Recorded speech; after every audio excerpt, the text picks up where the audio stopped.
والتين والزيتون وطور سينين وهذا البلد الأمين لقد خلقنا الإنسان في أحسن تقويم ثم رددناه أسفل سافلين إلا الذين آمنوا وعملوا الصالحات فلهم أجر غير ممنون فما يكذبك بعد بالدين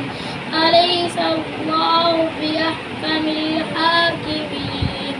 صدق الله